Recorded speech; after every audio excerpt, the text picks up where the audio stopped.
السلام علیکم ورحمۃ اللہ وبرکاتہ۔ الحمدللہ وکفا وسلام علی عبادہ الذین اصطفیٰ، اما بعد۔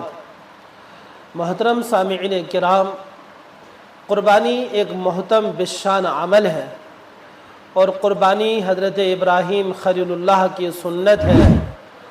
قربانی ایک خلوص للہیت کے ساتھ اللہ کی راہ میں خون بہانے کا نام ہے۔ قربانی ایک ایسی عظیم الشان عبادت ہے جو ابتدائی زمانے سے سب سے پہلے انسان حضرت آدم علیہ السلام کے دو بیٹے حابیل اور قابیل نے پیش کی۔ حابیل نے اللہ کی راہ میں مینڈھا پیش کیا، اور قابیل نے کھیت سے نکلے ہوئے غلوں کو پیش کیا۔ اس دور کے اندر قربانی کی قبولیت کی یہ علامت سمجھی جاتی تھی کہ جس کی قربانی کو آسمان سے آئی ہوئی آگ کھا لیا کرتی تھی، اس کی قربانی اللہ کے لیے مقبول ہوا کرتی تھی اور قبولیت کی یہ علامت ہوا کرتی تھی۔ دوستو، قربانی ہر دور میں رہی ہے۔ انبیاء کرام علیہم السلام کے شریعتوں میں بھی قربانی رہی ہے، اور سب سے بڑی یادگار اور سب سے بڑا پیغام اس امت کے لیے قربانی کے طور پر، جس کو اللہ رب العالمین نے خود اس کو عظیم کہا ہو، تو وہ حضرت ابراہیم علیہ السلام کی سنت ہے کہ انہوں نے اپنے ایک لخت جگر، نور نظر، ارمانوں کے اور آرزوؤں کے فرزند اللہ سے مانگے ہوئے ایک مشن کے تحت، اور اپنے مستقبل میں اپنے مشن کو اور اپنے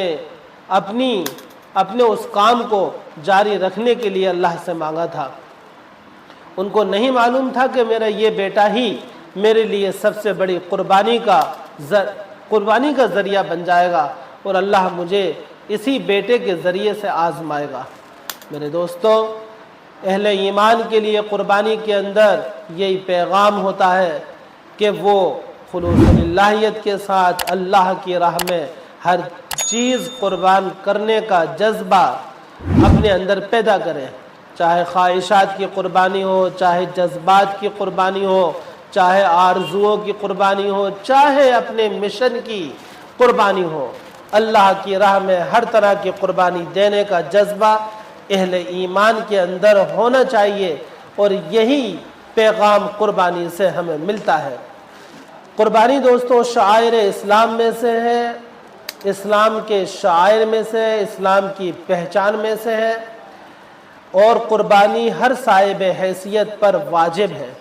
اس کے وجوب کی یہ بھی ایک بڑی دلیل ہے کہ نبی پاک صلی اللہ علیہ وسلم نے ہجرت کے بعد میں ہر سال قربانی کا اہتمام فرمایا۔ آپ نے کسی سال بھی قربانی کو نہیں چھوڑا۔ آپ کا یہ عمل ہی اس کے وجوب کے لیے بھی کافی ہے قربانی کے۔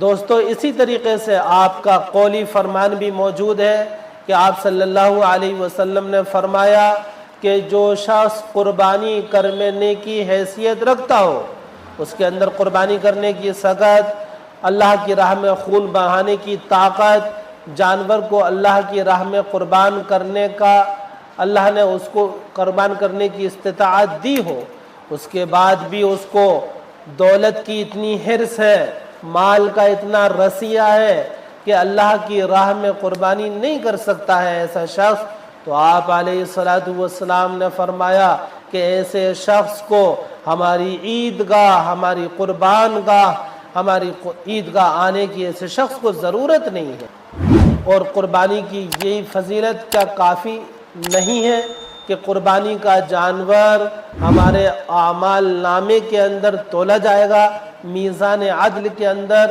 اس کا خون، اس کا گوشت، اس کے کھر، اس کے سینگ میزان عدل کے اندر رکھے جاویں گے اور تولے جاویں گے، جس سے ہمارے اعمال کا پلہ بھاری ہوگا۔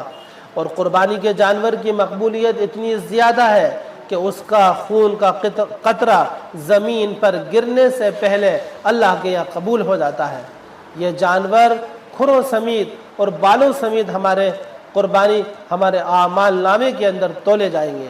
لہذا ہمیں خود بھی اپنی طرف سے بھی خوش دلی کے ساتھ میں